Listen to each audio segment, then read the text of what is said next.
Pernah denger nggak temen kamu ngomong kayak gini? Duh, stres banget nih tugas kuliah gue, bisa depresi lama-lama. Atau kayak gini, kebanyakan nonton drakor sih, jadi depresi deh. Atau yang seperti ini, hidup gue suram banget, bikin depresi aja. Atau jangan-jangan kamu sendiri yang suka gak sadar ngomong kayak gitu juga? Kalau jawabannya iya, kamu perlu tahu bahwa depresi itu sebetulnya merupakan kondisi mental yang serius loh, dan sebaiknya jangan dianggap remeh atau dijadiin bahan bercanda. Depresi adalah gangguan kesehatan mental yang ditandai dengan rasa sedih berkepanjangan dan kehilangan minat terhadap hal-hal yang biasanya kita gemari. Penyebabnya sendiri sangat kompleks dan bisa melibatkan faktor biologis, psikologis, maupun sosial. Setiap orang dalam perjalanan hidupnya bisa mengalami masa sulit yang bisa saja berujung pada depresi. Jadi depresi itu bukan pilihan atau hukuman dan bisa terjadi pada siapa saja, kapan saja. Karena penyebabnya sulit untuk diidentifikasi secara pasti, kita perlu mengenali tanda-tanda depresi itu supaya kita bisa tahu apakah kita atau orang terdekat kita mengalami depresi, sehingga kita bisa mencari pertolongan yang tepat.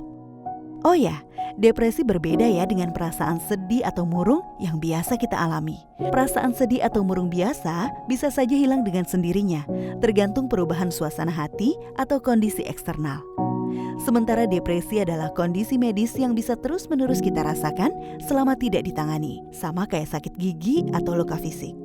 Gejala depresi juga bermacam-macam, mulai dari yang sifatnya internal, seperti rasa sedih, hilang energi, kehilangan minat akan hal-hal yang biasanya kita gemari, hilang nafsu makan, sulit berkonsentrasi, perasaan tidak berguna dan bersalah, perasaan cemas, gangguan pola tidur, munculnya pikiran untuk menyakiti diri sendiri, atau bahkan melakukan bunuh diri. Sampai dengan yang bersifat eksternal, seperti marah-marah, mudah tersinggung, bersifat agresif, melakukan hal-hal yang berisiko, sering mengeluh sakit fisik tanpa ditemukan penyebabnya, sering konflik dengan orang lain, atau ngompol saat tidur bagi remaja, tanpa penyebab yang jelas.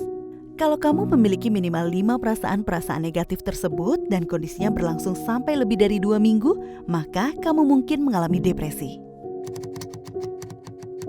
Terus, apa yang harus kita lakukan saat kita merasa mengalami depresi? Pertama-tama, kamu perlu ngobrolin perasaan tersebut dengan orang yang bisa kamu percaya. Kamu juga bisa mencari bantuan profesional, misalnya tenaga kesehatan atau dokter, untuk memastikan secara medis bahwa kamu mengalami depresi. Jika kamu mulai merasakan emosi-emosi negatif, kamu bisa mencoba menghindari terjadinya depresi dengan menjaga hubungan yang baik dengan keluarga, teman, atau orang-orang di sekitarmu, dengan cara curhat atau berbagi cerita dengan mereka. Tetap berusaha lakuin hal-hal yang biasanya kamu gemari, walaupun kamu gak punya mood untuk ngelakuinnya. Ibadah atau aktivitas yang bersifat religius juga bisa ngebantu menenangkan diri dan meredakan perasaan-perasaan negatif. Biasain juga untuk tetap makan dan tidur secara teratur, walaupun sulit. Olahraga secara teratur, walau cuma olahraga ringan, bisa ngebantu perasaan kamu jadi lebih baik dan juga ngebantu ningkatin nafsu makan dan kualitas tidurmu. Hindari konsumsi alkohol atau narkoba karena bisa memperparah kondisi kamu.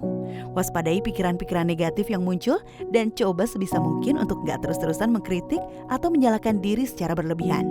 Kadang-kadang penggunaan media sosial yang kurang bijak juga bisa bikin pikiran-pikiran negatif muncul. Misalnya waktu kita membanding-bandingkan diri dengan influencer yang sukses.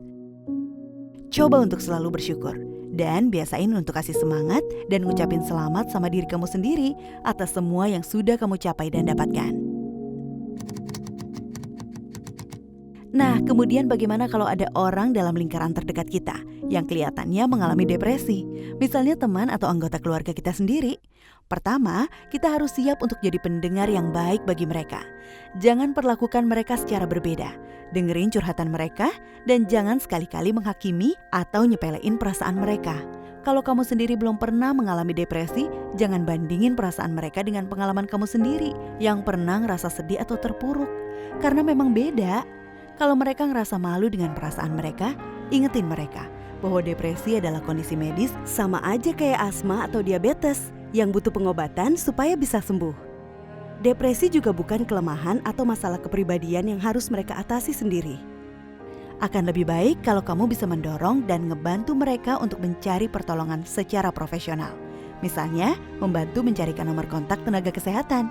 Layanan hotline Kemenkes di nomor 119 extension 8, aplikasi Sehat Jiwa dari Kemenkes, atau layanan telemedicine lainnya bisa dihubungi untuk mendapatkan pertolongan pertama terkait depresi. Jadi kalau kita atau orang terdekat kita mengalami emosi-emosi negatif atau gejala-gejala yang tadi disebutkan selama 2 minggu atau lebih, segera cari pertolongan untuk memastikan apakah kita mengalami depresi. Jangan mendiagnosis sendiri ya. Penderita depresi yang segera mendapatkan pertolongan akan mampu mengelola depresinya dengan baik. Sehingga saat sembuh nanti, dia akan memiliki empati saat harus membimbing atau menolong orang lain yang terkena depresi juga. Dengan begitu, stigma terhadap depresi juga akan pelan-pelan berubah. Sehingga orang yang mengalami depresi nggak ragu lagi mencari pertolongan terbaik supaya bisa sembuh.